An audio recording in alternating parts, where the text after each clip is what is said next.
All right. Well, we'd like to introduce, we have two presenters today. One is Karen Eben of Global Marketing Impact. Karen has a vast career in sponsorship accountability, both with General Motors and managing some really innovative type of sponsorships and events through that career. And then later through Global Marketing Impact, advising others on sponsorship. She is one of the key individuals when we do sponsorship benchmarking that we actually, donates her time to participate in those. So we very much appreciate it. And she has been the lead, co-lead of this team with Jim Meyer over several years, and really took it from a state of I don't know how you might say, but a lack of documentation on the value of sponsorship to now where, well, you'll see in a moment, I won't break it accordingly. We'll also have Mike Wilkeson joining us from the University of Iowa Tippie College of Business a little later in the presentation to go over eSports and NIL. Apologize for that. NIL, name, image, and likeness of collegiate athletes. But we're going to start with you, Karen. So if you like, I can hand this remote control over to you. So what I'd like to do, I know we have a short amount of time and there is a ton of content here. And so I'm not going to go through word for word, but what I want to do is just kind of give you a sense of, what kicked off this project, what some of the work and insights that are available. There's a ton of resources available for folks to be able to access and go to the MASB sign on to learn more. But I'll give you some key highlights. This has been a long time in the making. The project really is about sponsorship accountability metrics, and it came to fruition because there really was a lack of sponsorship metrics that tied to brand and business outcomes. And I'll show you the proof of that in some of the subsequent slides. But we also saw a tremendous amount of continually increasing spending in the sponsorship area, which was not necessarily occurring in other areas of marketing spending. We were seeing declines with audience fragmentation and just some of the fragmentation of audiences between, traditional and digital forms of media, out of home, other kinds of things that were going on. But sponsorship was like consistently, we were seeing an increase in spending, and this gut feel and concern on the part of many that really needed to be more quantifiable outcomes. So the objective was to determine sponsorship contribution to the brand and develop a roadmap for brand sponsorship investment and activation based on marketing objectives. We kicked off late 2017, and I'll try to take you up to the past couple of years, and then I'll hand it over to Mike, who will go further. So if I go to the next slide. Yeah. So like I said, we really did kick this off in late 2017. It was an issue that was identified in the Forbes MASB Marketing Accountability Executive Forum. And it took a while to shape the issue and say, what do we know? What don't we know? What's been done in the past? And how do we kind of create a map to go forward? So with that, go to the next slide. We first had to define sponsorship because, Matt, I appreciate this about your presentation. There were a lot of things that were thrown into the sponsorship. It would be sponsorship and events. And in many cases, events were not really what we were trying to get a handle on, but they were kind of clustered in a lot of work that was going on in the industry. So we pay it by sponsor to a property or entity in return for access to the leverageable marketing resources associated with that property. So we, in essence, took events off the table and said an event for event's sake is not necessarily a sponsorship, although it's sometimes sold that way. We're really looking for, what are the leverageable marketing resources that are available from a property? And so we took this broader definition of sponsorship. Next. Frank, can I go to the next slide? Thank you.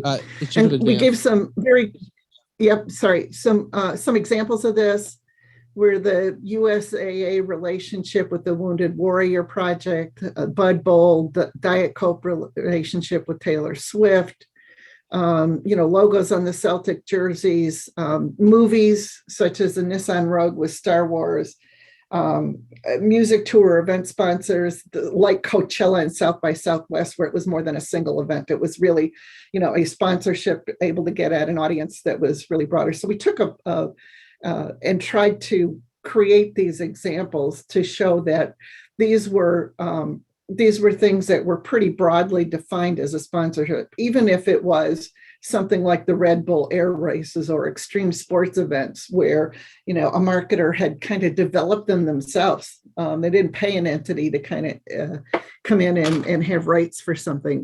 They saw an opportunity and created that venue. Go ahead. So we partnered with the ANA, and I really want to thank Bill Duggan for his support and help with this. And the ANA had done a series of studies on sponsorship accountability, and we decided to revisit that. And the research was a bit dated, and deep dive that research and go back to major marketers and see what was happening in terms of the state of measurement. And what we found was that despite continued growth of sponsorship spending and repeated sentiment from marketers that there's a need for improved measurement and assessment, there was little progress towards the goal. It's been fairly static for many, many years. And so we deep dived as part of that report and tried to tease out what were some of those issues. And I'll share some of those findings with you. Go. Okay, what did we find out? 60% of companies do not have a standardized process for measuring return. About 40% of the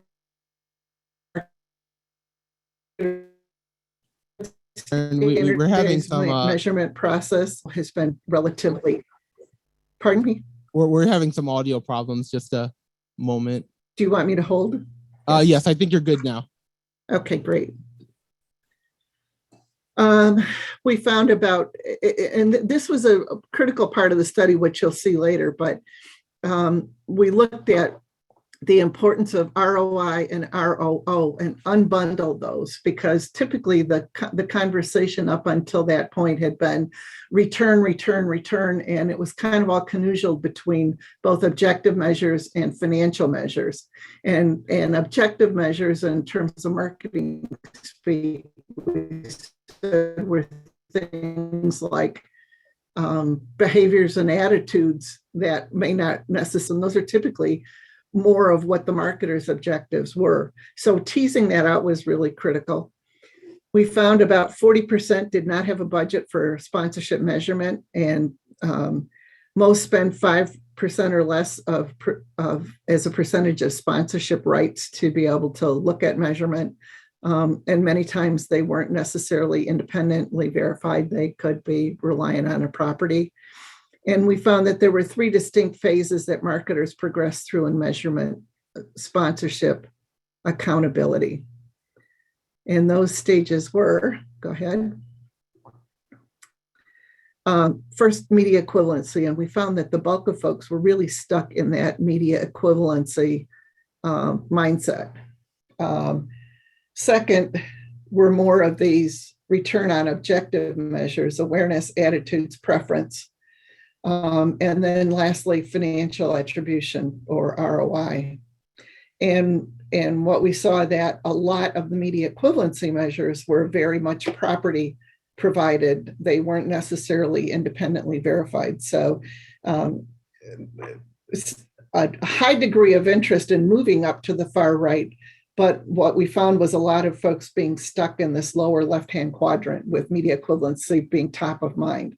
And as we know, media equivalency isn't necessarily a return measure. It's more of a measure of, how do I comparably understand what it is that I paid to get? And therefore inadequate. Go to the next slide.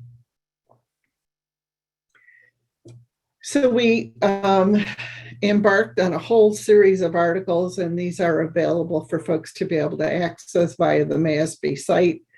We literally went through and spent a ton of time publishing articles on what we had learned in terms of fit, the business case, stewardship, what drives value, and then continue to evolve the pieces that were published. I will also say, Todd, that the team was very conscientious in terms of the things that are being published. Are we using the appropriate use of terms? Are there any terms that we've included in any of the articles that are published that are not in the dictionary? So we tried to cross-functionally work within the MASB teams to make sure that we were consistently laying out the best story. Next. So if we look at the sponsorship measurement, there's a maturity hierarchy. And like we said, we had most of the people in this media equivalency, this lower part of the base. And that's, how many impressions are generated and how much would that cost with other media and how do I compare that? What was next was ROO measures. We did find folks trying to measure awareness, attitudinal, and behavioral changes, then translating that to financial outcomes so that you can convert the ROO measures to financial outcomes. And then the most sophisticated folks were looking at a portfolio approach to their sponsorship. So it wasn't, how do I measure a single sponsorship at a single point in time? More, it was important to be able to say, of all the sponsorships that I have, what does this portfolio do for me? And how do I think strategically about, engaging with attracting new audiences and players in terms of where I see the future heading? And what does that mean in terms of the kinds of sponsorship properties that I need to be engaged with? Go ahead. So from the research, we looked at differences in terms of what was used versus what was valued. And brand preference, we felt, should be a key metric, and it came through in the research. It's like there were fewer folks using it than valued it. And I'll share with you why we felt it should be a key metric. But a lot of times it was awareness of the brand or attitudes towards the brand. And those are great ROO metrics, but they don't necessarily convert as quickly or as easily to an ROI kind of a metric. Go ahead, next slide. This slide happens to reference some historical work done by MASB and looked at a number of ROO measures that play a role in financial outcomes, and brand preference clearly had the highest correlation with financial outcomes of all the other ROO metrics. Go ahead to the next slide. And this was across categories. So this was durable, non-durable, fast-moving goods, CPG, work that had been done and vetted multiple times. Comparing that brand preference ROO metric to others was really critical, because if you look at things like awareness or value or brand loyalty, purchase intent, even advocacy or relevance, you see that the share of variance that is explained is substantially less than brand preference, which is why we made a bold statement saying brand preference really needs to be a critical market measurement. And of over 40 marketing measures, 7 were substantive and consistent. That's what we're showing here. There were a lot that just fell off the table. And only brand preference had this relationship to share, and it acts as a more of a cornerstone measure.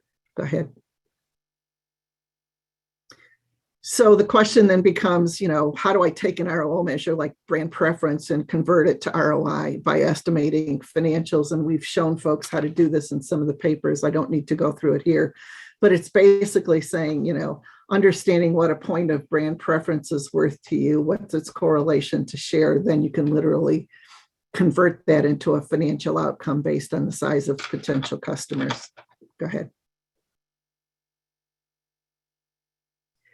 We looked at ROI metrics, what was used versus what's valued. Again, total sponsorship investment, financial return. Media exposure still highly valued because that seemed to be more quantifiable for folks. And then product or service sales as the ROI metrics that were most valued by marketers. Go. And what we did was we put together the hypothesized relationships around where brand sponsorships can impact multiple brand value drivers. And so if you see to the left side of the chart, we have the ROO measures with awareness, satisfaction, loyalty, things like preference, and then the ROI measures on the right-hand side of the chart, which are more of the price premium, the market share, distribution, et cetera. We created a sponsorship measurement roadmap from before you sign the contract to what do you do pre-activation, during activation, post-activation. And that's been published in a number of the documents that I referenced earlier. Go ahead. We looked at even the importance of, brand fit, starting from the very beginning, and we cited works that were actually there. The other thing that I will say is the papers that have been published have not been purely research or research on research. We've included cases in all of the articles to be able to bring these to life. Go ahead. We had some work about done that looked at the appropriate sponsorship model in terms of whether a property was rights driven or whether it was a vertically integrated sponsorship. This was really courtesy of Ray Katz at the Collegiate Sports Marketing Group. Ray's been an active participant on the team member. And, the bottom line, I think Jim said it really well here. It's like, don't let perfection be the enemy of good. Reasonable, stable expectations allow you to get the measurement that you need, and they help you get over that hurdle of, either fear of missing out or this fear of, inability to renew a competitor taking your place, which is a typical selling tactic by many of the properties. So what are the considerations in that measurement? Go ahead. We looked for, again, excellence in stewardship. What are the things that inhibit it and what are the things that foster it? So we did a compare and contrast. Some of the factors listed here. Another example on the following page. We looked at brand activation, and one of the things that we talked about is it just putting your name on something? And gee, if any other brand in your category could be there and misattributed, then you probably haven't done a really good job of optimizing your activation. And that activation should uniquely demonstrate why the brand is involved, and it should be unique to you. It shouldn't be to the category or easily confused with another competitor that's there, or somebody who just wants to spend more money to have brand awareness. That would not be a particularly robust measure of activation. Go ahead. And then COVID hit. And this was a very interesting time because the pandemic changed the activation and contractual nature of sponsorships. And I think initially folks said, oh my goodness, this is like a bad thing. People are just going to slash and burn furniture. They're going to cancel their sponsorships. And what we saw was not a wholesale cancellation of contracts. In fact, some relationships were expanded, but we did see a number of marketers extending, renegotiating. The portfolio approach became more relevant as marketers sought ways to minimize the risk of audience under delivery.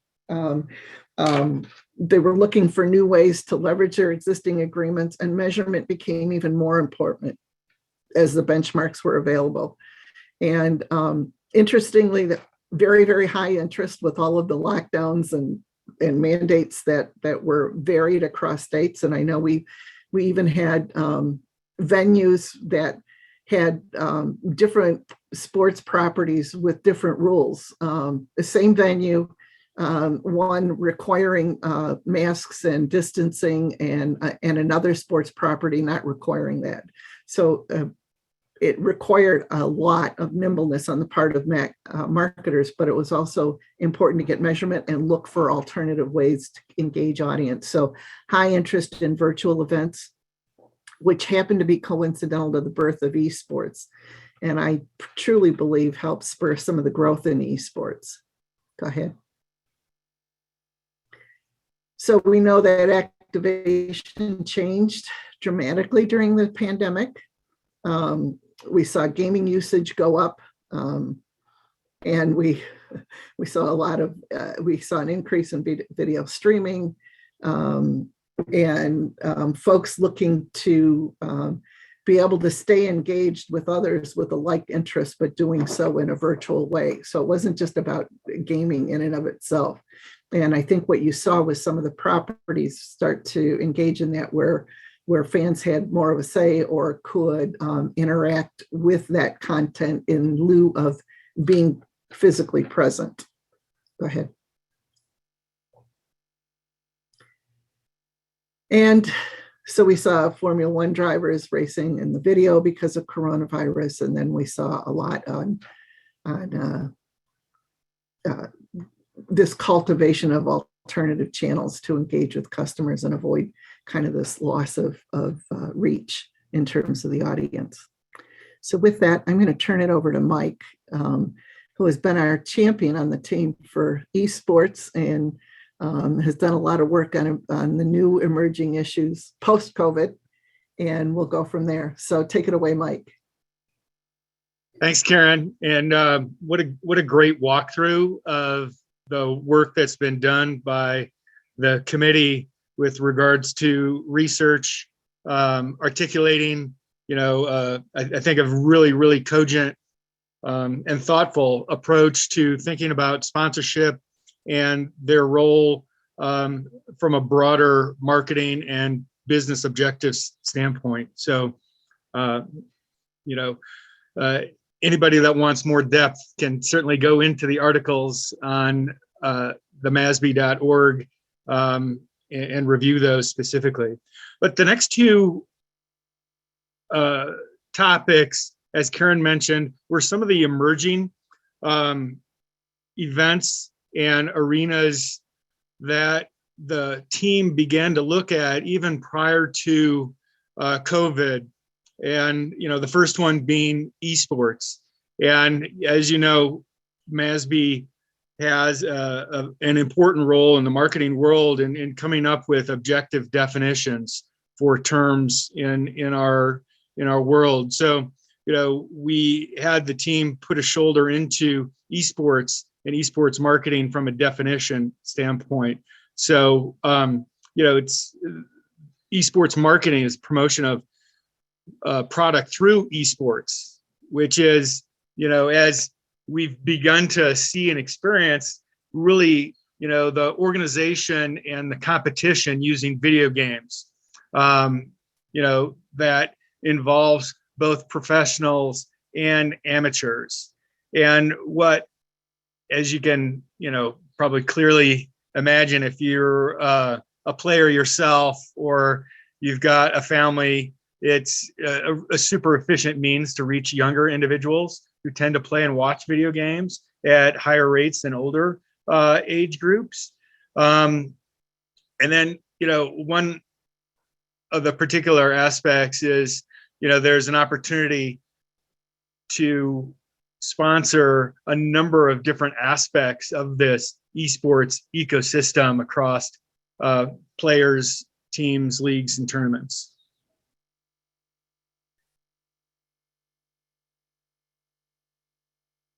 And so, just to give us a sense of what this looks like, it's rapidly growing in terms of revenue and audience. And so, and this was kind of a point in time when we wrote the article, but, it was at, $1 billion to $1.5 billion in 2019. And then, the massive acceleration up to 3 billion and beyond. The audience at the time, again, admittedly off of a smaller base, but growing at a pretty good clip of around 9% CAGR, projected between 19 and 23, up from, 450 or so million in 2019. And again, probably as an accelerant, as Karen mentioned, COVID is probably going to see those numbers get even steeper, in terms of more recent projections.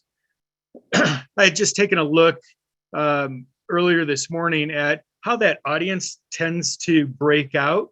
And it's awesome, of the, and an updated for this year is close to around 600 million in terms of the audience. It almost breaks out half and half with respect to, the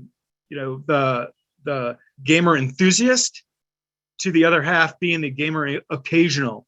So as we see, esports audience, let's call it as a product from a sponsorship opportunity, almost mirror kind of a product life cycle from an innovator, early adopter standpoint. We're beginning to see that audience broaden, which for all of us in the sponsorship world is great news. And it broadens the appeal for more and more brands to participate.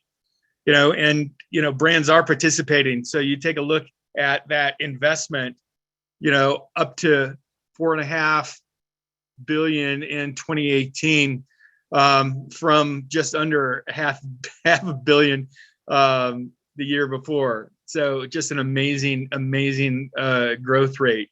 And the tournaments from a professional and an amateur standpoint are just exploding. And again, Ray is close to this industry, and he was an early adopter at both the collegiate and the high school level. So we're seeing an explosion from organized esports competitions, going down to that secondary school level. So pretty exciting.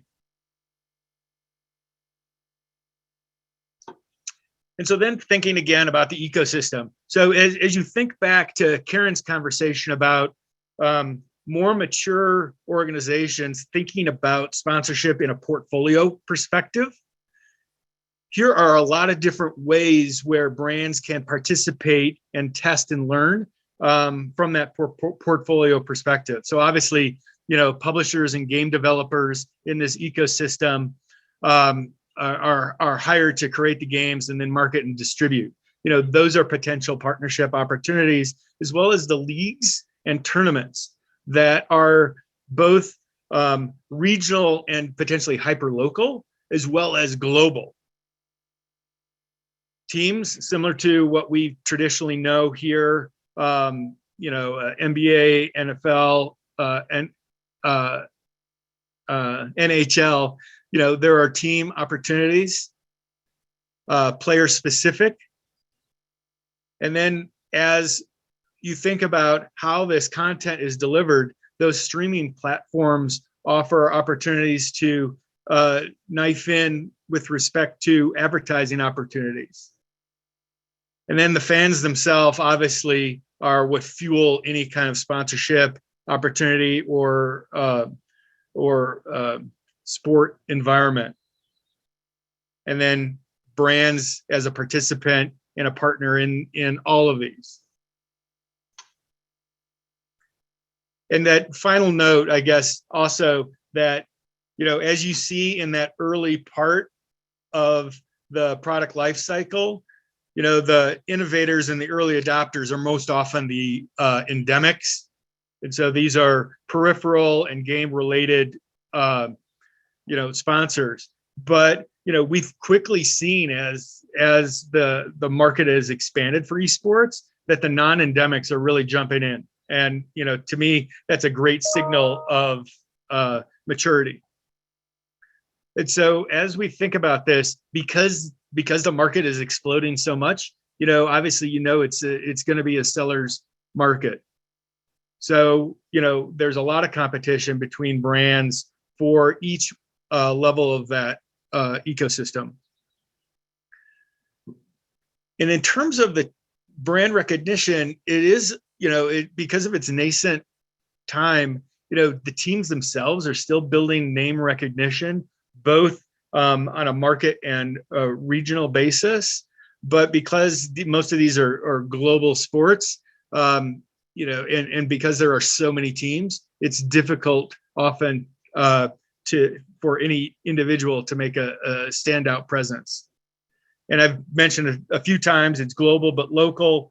These are events on a global level that capture millions and millions of viewers, but also can transcend that at a local level, for teams at the collegiate or, at the market, whether that be something like an LA or a Denver or down to Jacksonville. Brand safety, always a concern, and in particular amongst nascent and emerging sponsorship opportunities. And as we'll also probably talk about a little bit on the nil side, these are on a player level, younger talent. And so as we transition in to name, image, and likeness, this is something that was on the team's radar for quite a while, but also recognize that, as some of the conversations amongst athletes that were athlete activists with respect to, using their name, image, and likeness, to generate some revenue of their own, they were really kind of, pushing the ball forward, no pun intended, with respect to driving both the NCAA as well as universities and conferences to adopt change. I think we've got a timeline on the next. Oh, that must be coming up forward. But again, for those not as familiar with name, image, and likeness, this in essence is the transition of that same opportunity for professional athletes to amateur athletes to get compensated for, again, their name, image, and likeness, which had not been available to them previous to this. And it's, again, similar, as we took a step back, it does have that life cycle to it. So really, really kind of fascinating to observe, and for some of us participate in name, image, likeness for amateur athletes, for partnerships for brands.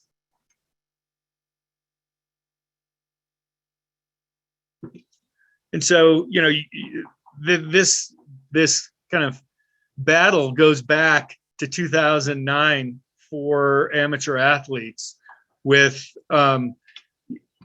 O'Bannon filing a lawsuit against the NC2A. Like most things, takes a while to make its way through the court system, and a district judge fines for O'Bannon in 14.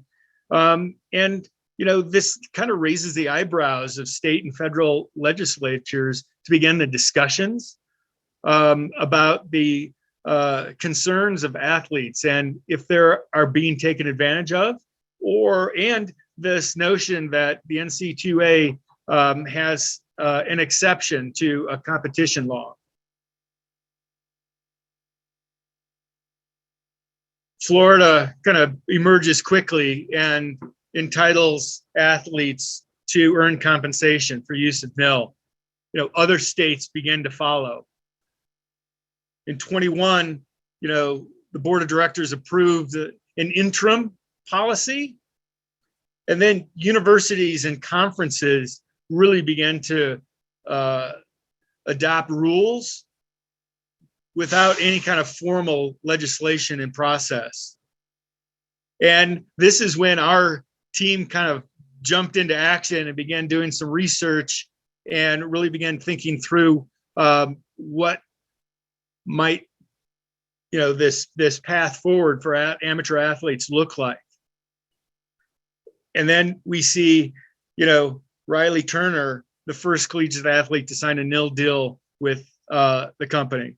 So pretty quickly, things began to accelerate from that June and July ruling to really open the doors for athletes to have those conversations at both a hyper-local level, in the communities around their schools, and nationally, like you see with a Nike deal. And so, as we were on several conference calls, we were trying to, look into our crystal ball and predict what the path forward might look like. And, certainly there were going to be some huge deals to be had by marquee individual athletes, but also thinking through, group deals.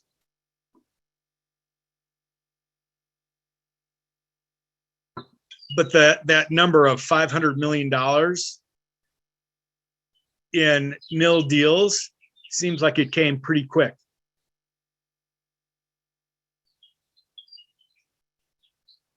And so what really drives the value for name, image, and likeness when we think about amateur athletes? And it's this plus influence, right? So, this couldn't have come at a better time for these athletes, given that they already have, in most cases, a significant presence within social media, which drives that influence. And, prior to this nil ruling and this nil rollout for amateur athletes, this notion of, paid influencers has been in the marketing space for years now. That said, amateur athletes couldn't take advantage of that collateral and that equity that they've built in that channel. In fact, there's one anecdote where an athlete who's a great musician had to perform under a separate name to get paid for playing a guitar when he's going to school under scholarship for basketball.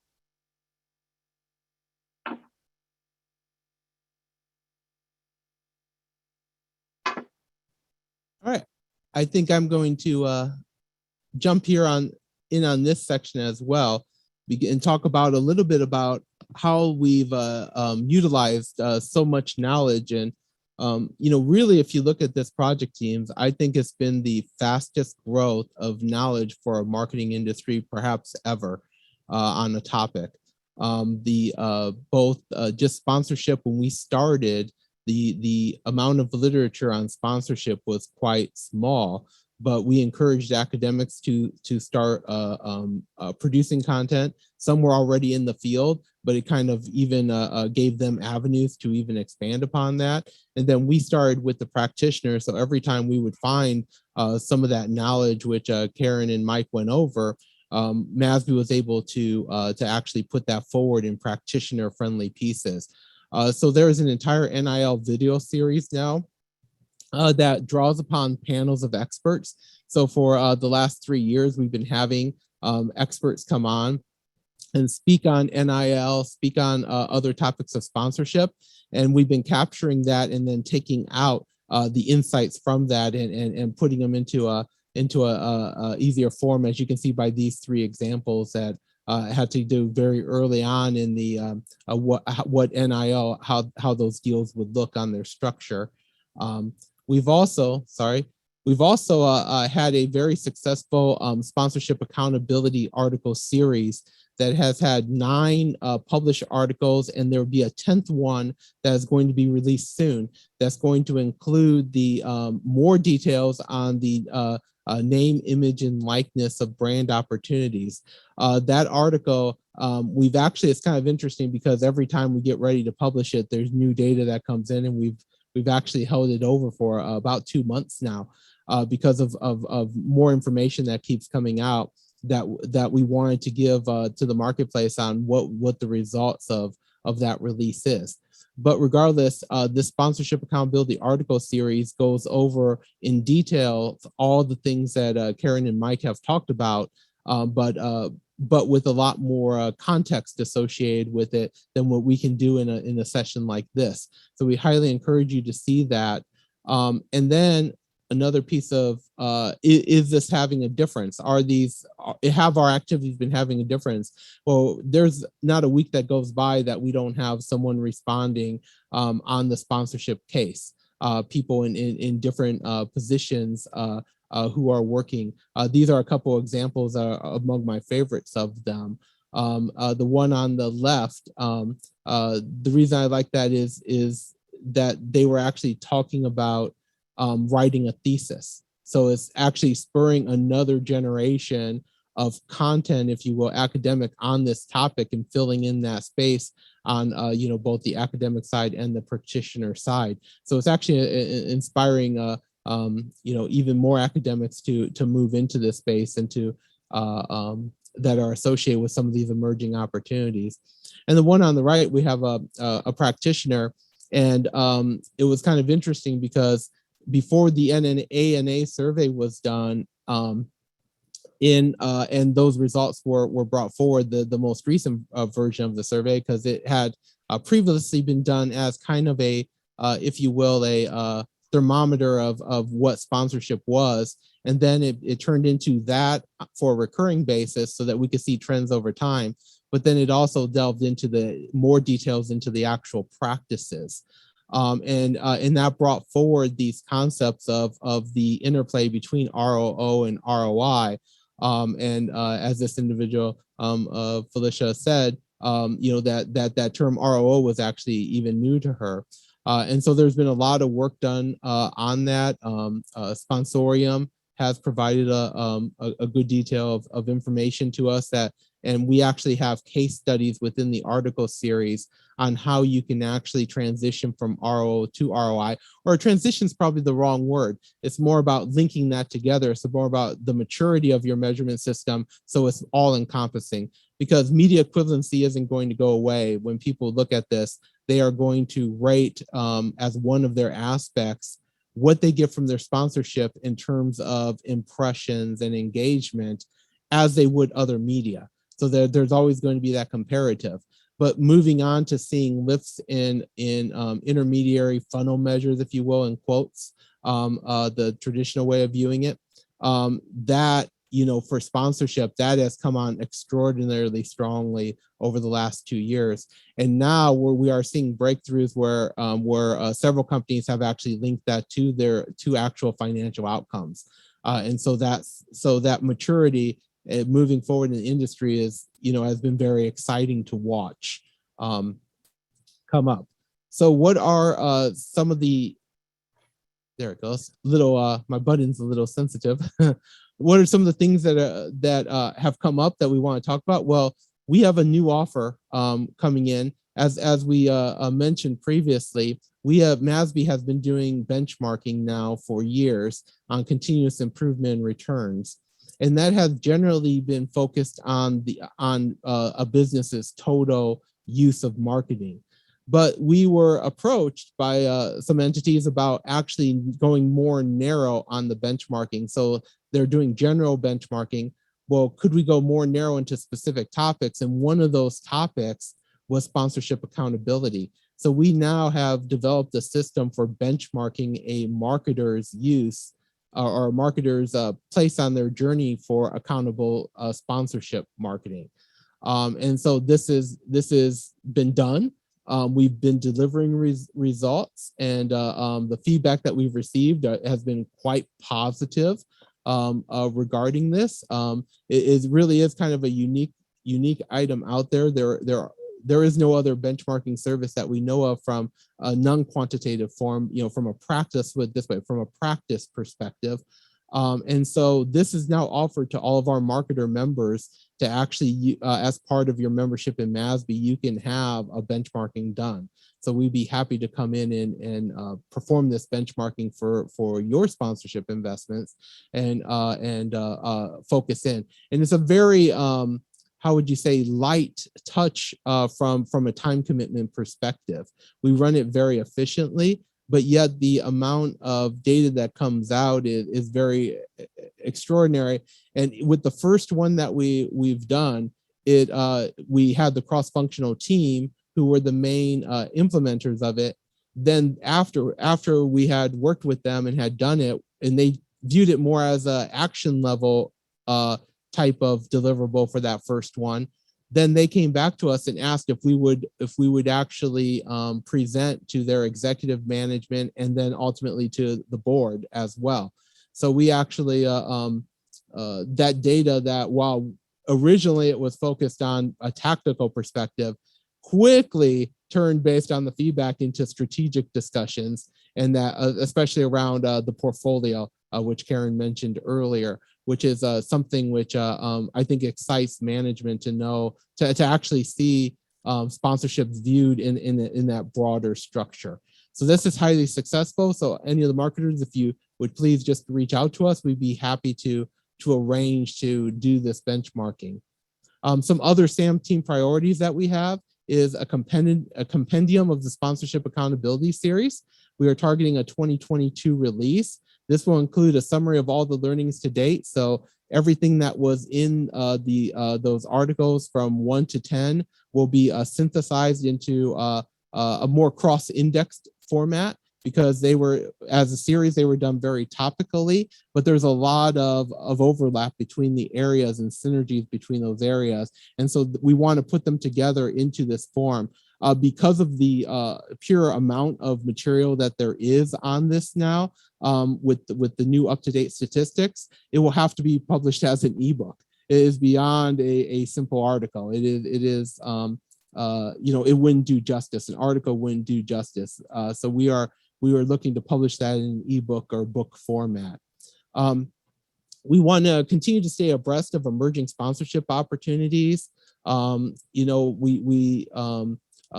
Especially among our measurement providers that are there, they often bring new opportunities to us. And one of the major ones which is coming up is the 50th anniversary of Title IX. There's going to be a large amount of sponsorship relations across that.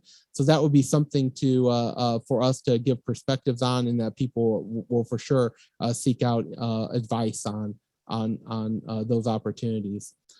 We also are looking potentially in doing an update survey on sponsorship accountability with the ANA to look at the trends again. As you know, we've done that on a multi-year basis. It's not been annual, but multi-year from the previous ones.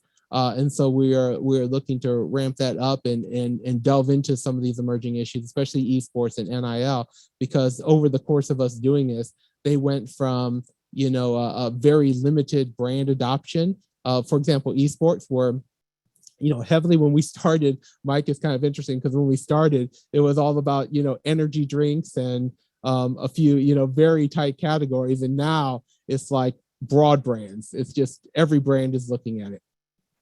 So we want to definitely get some details from marketers on their investments that they've made in that. So please reach out to the SAM team if you have any subjects of interest, because we definitely would like to delve into those. So at this point, we'd like to open it up for questions again. So you can raise your hand if you would like to speak, or you can put in the Q&A box. And we do have some already here. So the first one, let's take this one from Mike. Since influencers are sponsored humans, are you measuring the effects of influencer sponsoring? I'll take that, Frank. Okay. If you don't mind, I think it's a huge area of opportunity for us. Sorry. Yeah, Go ahead.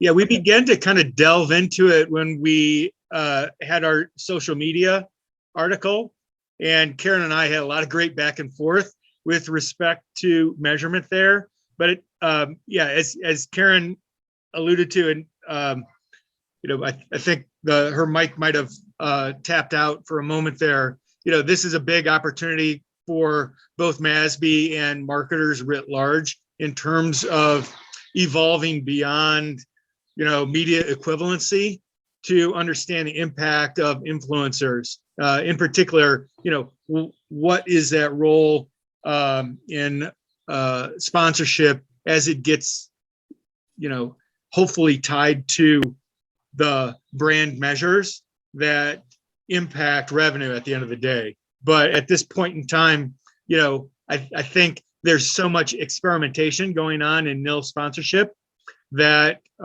there's no really kind of definitive measurement from a standard standpoint just yet.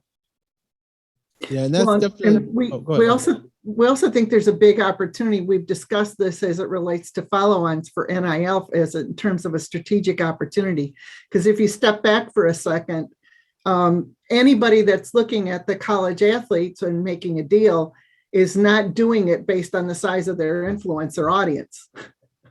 If they did, it would be very, very different, because most of your influencers, the majority of influencers happen to be female, number one, and two, in terms of just influencers that are out there and audience size.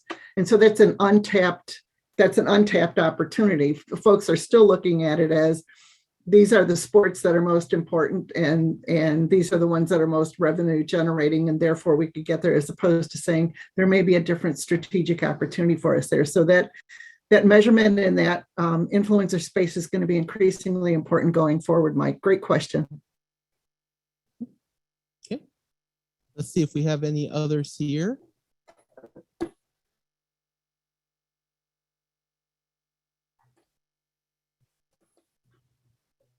Anyone raise your hand?